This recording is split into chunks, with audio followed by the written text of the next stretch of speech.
Minister, you've made some pretty pointed comments recently about the structural problems in the economy, and then you say that's your job to keep your eye on that. The longer-term issue, the big current account deficit, the fact that as households we borrow very strongly, we're very strongly in debt in this country, we rely too much on commodity exports, we don't save.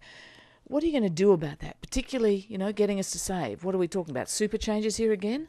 Look, as you'd know, there is a review of the structure of superannuation underway, and of course one of the key issues that's part of that process is, of course, how to improve our savings performance. It has improved, of course, in the last 6 or 9 months off the back of the global crisis, and it's too early to say whether that improvement is going to continue.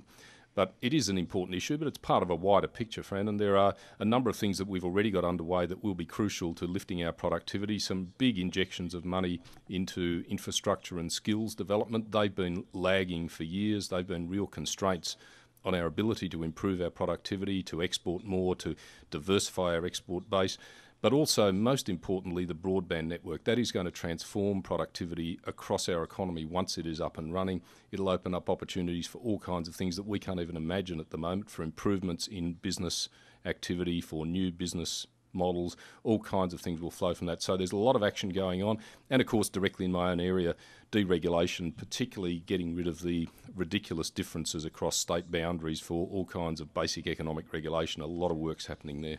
And just very briefly, Minister, another spending issue, $215 million on government advertising. That's what the Audit Office has found in 1 year. You promised to rein in this sort of spending. No, well, in fact, that's not what the Audit Office has found. Fran, there has been a typical media misinterpretation of the information that's going on here. In fact, what's happened is they've just added up the totals of campaigns that have been listed there, and of course those campaign numbers include amounts that spread across multiple years and include amounts that are being contributed by the states in some cases.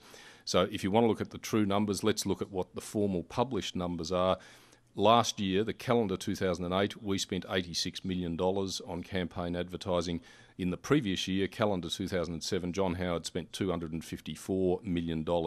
So let's wait until we have figures tabled in a month or so for the first 6 months of this year, as we've committed to doing. That'll give you a more accurate read. The trouble with the figures that have been published today off the back of the Auditor General's report is that they include things that are not part of the equation.